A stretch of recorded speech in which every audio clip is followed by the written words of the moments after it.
Wavect, the web-free software company that understands what you want. Hi everyone, welcome at Wavect.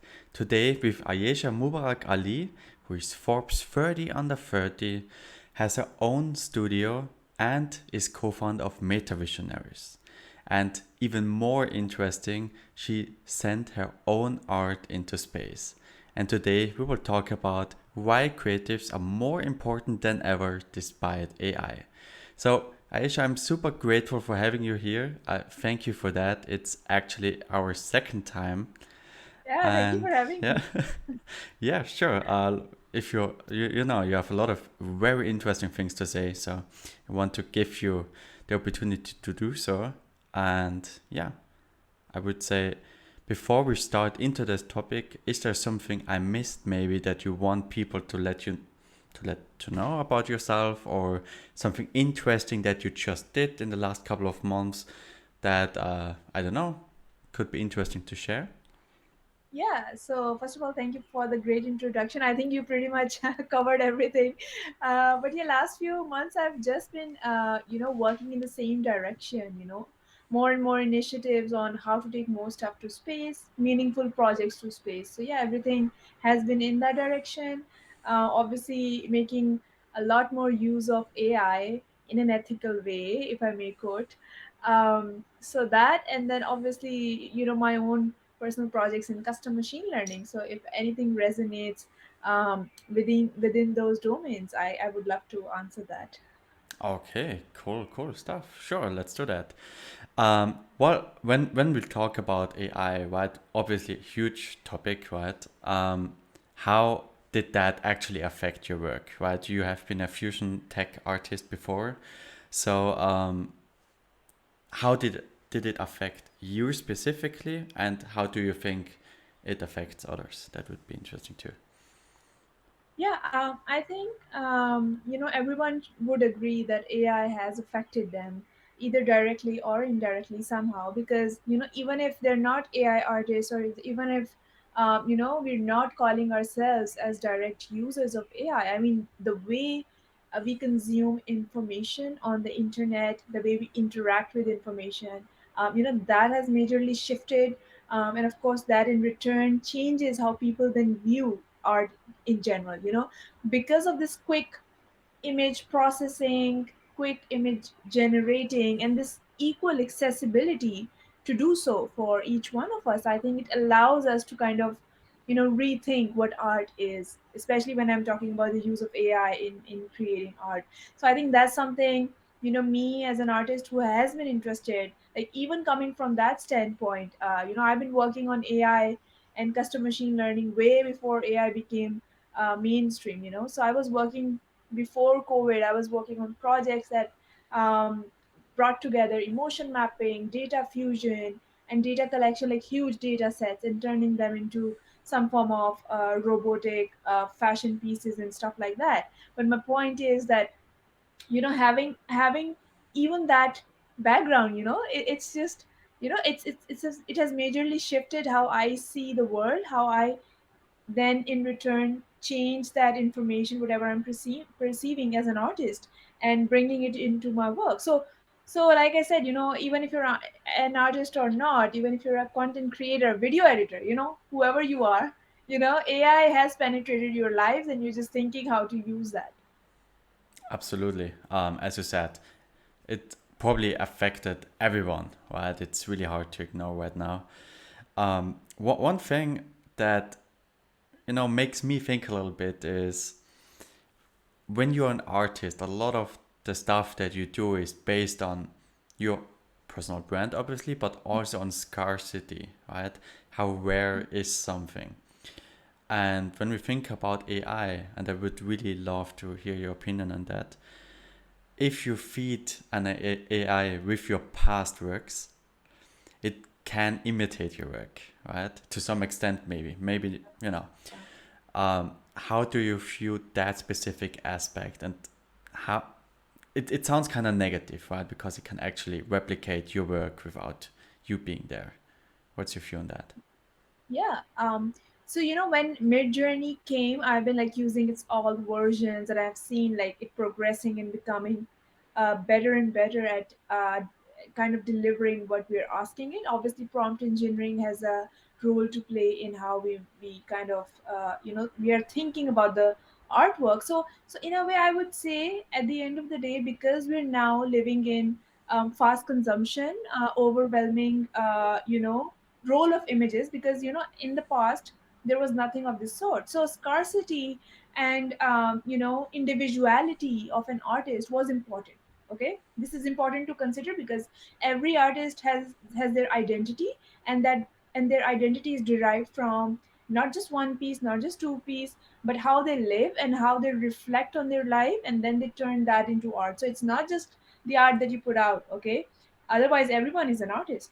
But as we've seen, so little people are considered the academic artists, or like the professional artists, the ones who get to show in the museums, galleries, like in a consistent manner. So I think with the AI now, all of that stays. It's just that because of this era where image itself has kind of lost the value. I mean, we used to have stock footages. We used to download those memberships. We used to have those memberships, and we used to get the content for our daily usages. But now, if I want something, I would not go to Adobe Stock. I would just go to Midjourney and generate something, right? So I think today the definition of art has shifted. I think we all need to have a discussion on that. And then, because it has shifted, then we have to re-question the role of artist in that, because now the artist is more like a curator, and the machine is an artist. I would see it that way. Even in my own projects, I have past few projects that I've been doing, past few months, I've seen how my artistic practice in general, the fusion artwork, or like the way I think, conceptualize a project, that has shifted. And what I have started to do is, like, instead of me working on 10 concepts on a sketchbook, that's how an artist thinks, storyboards, and you illustrate in your sketchbook. That's how you generate ideas, especially for visual artists. But now what you can do is, if you're obviously you need to have some kind of writing skills, but now you can just type in a prompt. You can generate as many new fresh ideas as you want, and then you can take it from there. So now it's up to the artist, the fashion designer, whoever you are, to take that information and process it. So I think for us, we should not see the AI art as the final product. you know we should see whatever we generate through custom machine learning, because obviously we're feeding the artworks, and then we're generating a similar pattern, because we want to stay consistent as artists, right? So that process remains the same, but now it's just more efficient. So now you can generate as many ideas as you want. But then I think the question really is, what are you doing with all the information that you're getting? Like, you as a human being who is definitely above the AI, that's how I would like to think, right? Then how do you take that information and you know bring something new, some new element? Maybe the way you do it, maybe the way you put it out, maybe the way it's displayed, maybe the way it's experienced. I mean, we have metaverse, oculus, so many different new things. So you have to think about the user experience, you have to think about the concepts, you have to think about the curatorial effect that brings together an audience. So I think there's a lot more to consider. It's not just like a picture that is the artwork. Hmm. That's now really interesting, right? When you talk about curation of artwork or that raw material that you get out of AIs, um, we see, or what I see already, are tools that also do some kind of that curation, like AutoGPT, for example, right? Which reiterate on their own output, which means if I'm a software developer, right? If the code doesn't work, it tries again. Takes the input, Yeah. ah, it doesn't work. Okay, try again. It makes it better, better, better. And that's something that I could really well imagine for artists or art in general too, right? If you have the information, let's say your style, your motivation, your life, as you said, as main Yeah. origin for why art looks the way it looks, right? If you have that information somehow, then these iterative AIs could actually do that too. Or what's your view on that? And why do you Yeah. think? Yeah. Yes. So I think that's one thing, but then also, what you talked about. I mean, people can see that more in ChatGPT because obviously, when we think about ChatGPT, that's something more universal. Midjourney still has a very niche, specific audience of content creators. But what you said, it definitely applies to all the incoming, even AI tools that we're witnessing. That is happening. It's being put in use when it comes to video. Videos are becoming more and more efficient. I mean, I was using Runway ML that day, and I saw how you can basically bring an inspiration of a video that you like, the style, and how your own video gets shifted. The results are not phenomenal. I mean, I wasn't impressed. There was a few glitches because obviously video is a much more complicated Mm-hmm. medium than an image. But at the same time, the way you see, like, the machines are learning based on our own feed and our the data that we have on internet. So I mean, it's about time that it will get better. But to answer to your question, I think the idea of reiteration basically is something that all the innovators, thinkers, artists need to think about, because I think essentially what AI is going to do is allow us to leave behind all the laborious work, r- right? Like just sitting and making 100 sketches. I mean, people still enjoy making the sketches, but that's another discussion. I mean, art can be therapeutic, but at the same time, if someone wants to now do that process efficiently, like making those illustrations for a fashion design, like it takes hours to come up with an original design. But now you can just fast forward, skip that. Obviously you can generate ten more designs in the same time. But now you think about, okay, what's the best material to execute that? What's the best denim material, or what's the best net to use to create that effect that you saw? So I think the conversation is around that. But the custom ML is also something that I haven't seen much talked about. I mean, AI is everywhere because AI is like actual tool that the company provides you. But behind that, how efficient the custom machine learning is, like I said, the Runway ML is giving you that. The way, it asks you how much variation you want, what style you want, so it is having those options. Mid journey is a bit different in terms of interface that utilizes it. But the point is that the reiteration, whatever you do as an artist, video editor, fashion designer, the AI is only going to accentuate that. So Mm-hmm. it's only going to bring out the best of whatever you're doing already. You said a couple of interesting things. And one thing that comes into my mind is, why are people buying art? You obviously know that much better than myself, right? But it's for emotions. It's because they like it, how it looks. It's because of the artist, because they like the person, or they want to support the artist, or whatever, right? Or it's a speculative object, whatever. And these kind of things, most of these reasons might not be doable by any kind of AI, right? Because you can make a picture of Mona Lisa too, it's worth zero, right? Yeah. So probably that's also a way to think about that artwork becomes maybe even more attached to a person. I don't know. What's your opinion on that? Yeah, so I'll actually give two opinions on this. One is definitely because art has many purposes. It's what you find in it. I mean, it can be functional art, like furniture design, fashion design, all of the utilities attached with art. So art can be functional, art can be a utility, art can be just for an experience. You can enter in a room that is filled with art, and that in that moment you experience art, and that's its purpose. I mean, you don't have to buy it, right?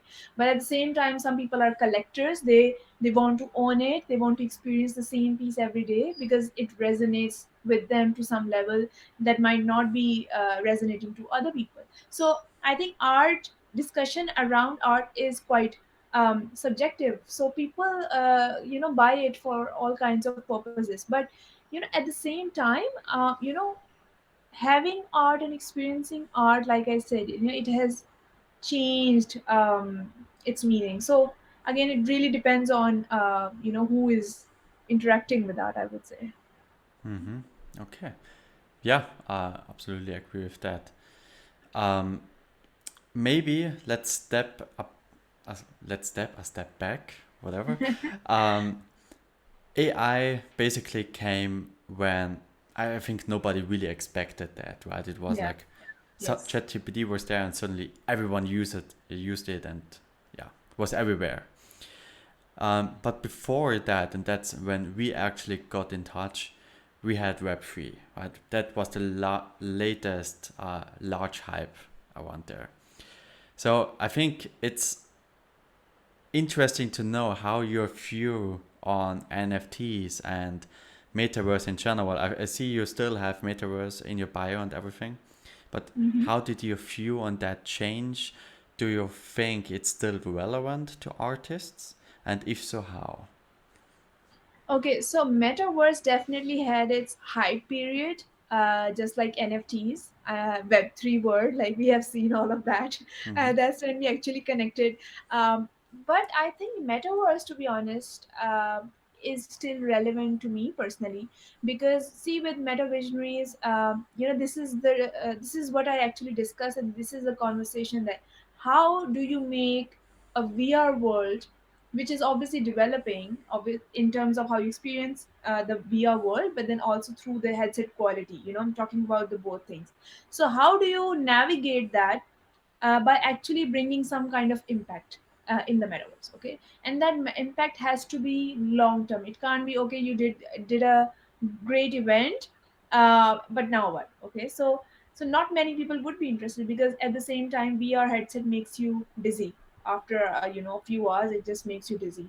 So there are mental health issues attached with just the use of VR headset, but at the same time, if you can bring more value in that small usage time, I think that's where the catch is. So what we're working on is connecting the metaverse.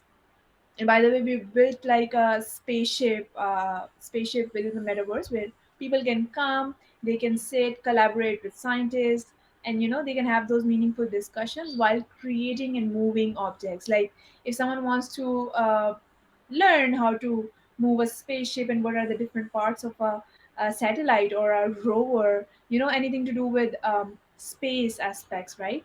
So they can do it. And we connected our metaverse with the actual International Space Station. Now, That's how cool. did we do that? Through AI. So again, not many people would understand this connection, but the connection is there if you understand, because metaverse is also one form of a frontier technology, and AI is also. Now, AI cubes. We're working on AI cubes that has like custom algorithms in it. We were provided with that through our collaboration with Ice Cubes, because they are the professionals when it comes to designing those cubes. And those cubes, they also have like a hybrid digital version that is there in our metaverse. So we connected the actual cube that goes to the space, like through the SpaceX rockets, um, and our collaboration with NASA Gene Lab, to the ISS, and we have its duplicate, which is in our metaverse. Now, the idea is to connect the actual world with the metaverse and allow people who are in the different parts of the world to come in, learn, collaborate in the metaverse. And then what you do is, so then people can do scientific experiments, medical related stuff, not just one field. And art is another one of them. So you can actually have those interdisciplinary collaborations within the metaverse. You get to apply the knowledge in the actual physical innovation labs, we're calling it, that are actually under construction. One is in Doha, one is in Saudi. So in those countries where this concept is quite new, and then connecting it to the actual space station. So this is, I think, one case where we can say that yes, metaverse is still relevant. We're still talking about impact. We're still talking about education, interdisciplinary education. At the same time, we're talking about the frontier technologies which we have today, which wasn't there the last year, which we're having today, and we're thinking how to best add the custom chatbots, obviously, and ChatGPT, Midjourney in our metaverse, so that we make it more efficient. I really like that. And fusion art, fusion tech art. obviously it makes a lot of sense now, right? Um, Yeah. so what I specifically like about all that is you really seem to see all these innovations as tools and not as, that's their thing, and I'm now using that and only that, right? You look at all the things you have available, all the tools, and then you decide what's worth uh, including into your project, right? Yes. And yeah, that's how it should be, and that's what usually gets lost in hype phases. Yeah. So you obviously did a lot of, from my humble opinion, cool stuff, actually, and I can imagine that you already have maybe a little fan club somewhere or somewhat like that. It's No, hidden, I don't know, somewhere. maybe on social media, I don't know. Um, so just thinking about, usually the step towards actual having people actually admiring you isn't that large, right? Isn't that huge? Because you obviously achieved a lot of really awesome stuff. And what would you say, for example, if a little girl, I don't know, age 12 years old, crosses, I don't know, meets you on the street or whatever, and asks you how you did it, why you did it, if she can do it too, what would you say? To be honest, I don't think I'm that at that stage where I can advise, but I mean I can try. Because the thing with advices is that you start idealizing someone. I actually will give you a small example. When I got into Forbes 30 list, a girl actually messaged me on Instagram saying that I'm from Pakistan too, where you're originally from, and I'm quite inspired by your journey, and you're actually my role model. And I actually went in and found your Instagram handle after seeing your TV interview. And this was, to be honest, a quite inspiring moment for me as well. Not just for her, but like me seeing those words as a message. So, I would actually say, if this helps anyone, is that today is a time when any of your crazy ideas that you might have, they will be relevant. Whatever, like when I started, I actually thought I was crazy to think that fusion art is a thing.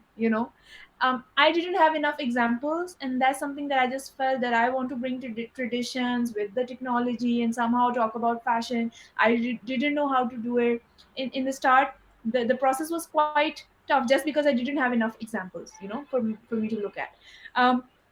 But I think at the same time, anyone should be motivated, because today the access to knowledge is so much, and at the same time the universities and educational systems are not going to teach you enough because it's changing quite rapidly. So I think anyone who wants to do anything innovative, it should be self learning. It should be somehow self motivated, passionate, direction that you take for yourself. Other than that, you have to keep up with what's happening, just like you and me. One day it's Web3, other day it's AI. And we don't know how fast it's going to go, because every day we're seeing 10 more tools of AI on Instagram, and I, to be honest, I can't keep up. Who? Even if I want to educate myself on all of them, I just can't.